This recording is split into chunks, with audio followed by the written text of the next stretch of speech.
AITA for telling my coworker their special diet is just an excuse to avoid contributing at potlucks? I, 29F, work in a small, closed-knit office. There are about 15 of us total, and we're all pretty friendly. Our office is the kind of place that really values team bonding events. Think escape rooms, pizza Fridays, and most importantly, potlucks. Now, I'll admit it, I love a good potluck. There's something special about seeing what everyone brings, trying new dishes, and sharing food. It's like this unspoken way of showing care. Sue brings her famous buffalo dip. Tom always shows up with his incredible smoked ribs, and I've got my lasagna that everyone raves about. More on that later. We usually plan these potlucks a couple of weeks in advance, so no one's blindsided. And the rule has always been simple. Bring something to share. It doesn't have to be fancy. If you're not a cook, pick up chips, cookies, or soda from the store. Just contribute. It's more about the effort than anything else. Enter Jake, 34M. Jake joined our office about a year and a half ago. At first, he seemed nice enough, quiet, kind of a keeps-to-himself guy, but perfectly polite. The potluck issue didn't come up right away because our first couple of events happened when he was still new, and people cut him some slack. But as time went on, something became very clear. Jake never brings anything. Ever. Now, before anyone jumps on me, I want to make something crystal clear. I have zero issues with people who have dietary restrictions. Allergies? Totally valid. Vegan? Cool. Gluten-free? Do your thing. I'm not the just eat it, it's fine person. I respect people's choices and needs. But Jake? Jake claims to follow a special diet. That's what he calls it, special. He's never explained what it is. Not once. At every potluck, when people ask what he brought, he gives this vague shrug and says, "Oh, I have a special diet, so I can't really contribute." Sometimes he adds something like, "It's hard to find foods I can eat," but here's the kicker. He eats everyone else's food. And not like, "Oh, I'll just have a little salad or some fruit," kind of eating. No.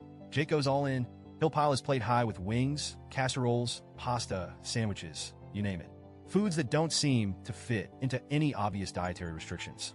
He'll even skip over the healthier options like veggie trays or fruit bowls and go straight for the most indulgent dishes. I started noticing this pattern pretty early on, and it bugged me. I tried to give him the benefit of the doubt at first. Maybe he's shy about his health? Maybe it's an anxiety thing?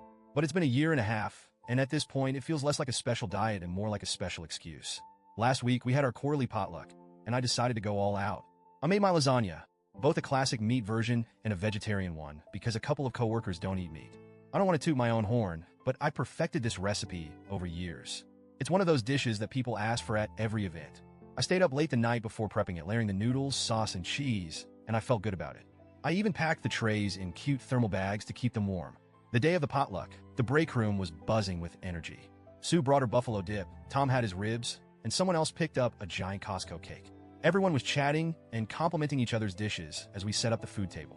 Then in walks Jake, empty-handed. At this point, I knew it was coming, but I still felt that familiar irritation bubble up. Jake strolled over to the table, looked around, and said his classic line, "Oh wow, everything looks great.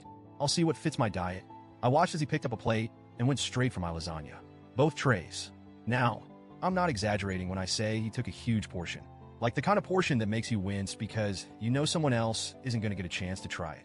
I stood there watching him, and something inside me just snapped. I said, "Jake, if you can eat all this food, your special diet doesn't seem like much of a restriction. It just seems like an excuse not to bring anything." The room went dead silent. You know that feeling when you realize you've just said the thing everyone was secretly thinking? Yeah, that. Jake froze mid-bite. His face turned red, and he mumbled, I didn't have time to cook."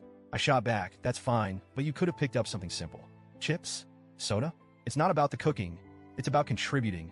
He didn't say anything after that. He just put his plate down, muttered, "I think I'm going to head out," and left the room. The break room was awkward after that. A couple of people whispered, but no one outright said anything for a while. I felt this weird mix of satisfaction and guilt. I mean, I said what I said, and I meant it, but I also didn't want to humiliate the guy. Later in the day, a couple of coworkers came up to me. One of them, Megan, said, "I think you were a little harsh. You could have pulled him aside instead of calling him out in front of everyone." Fair point. I probably could have handled it better. But then others, like Tom and Sue, quietly told me they were glad I said something.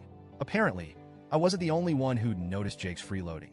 Tom even joked, "I've been wondering if his special diet was just free food only." Still, I couldn't shake the guilt. I didn't want to be the office bully. I wasn't trying to make Jake feel small. I just wanted him to realize how unfair it is for him to take advantage of everyone else's efforts. The thing is, Jake's excuse, "I didn't have time to cook," just doesn't sit right with me. These potlucks are planned weeks in advance. Everyone else, even the busiest people in the office, manages to bring something. Sue's got 3 kids and still whips up her buffalo dip. One guy picked up a 12-pack of soda on his way to work. It's not that hard, and I wouldn't even care if Jake showed up with something tiny like a bag of pretzels. I really wouldn't. It's not about the value of what you bring, it's about the effort. But Jake, he's been skating by for over a year, taking full advantage of everyone else's generosity. And yeah, maybe I shouldn't have snapped at him publicly, but I honestly feel like he needed to hear it. The office has been a little weird since then.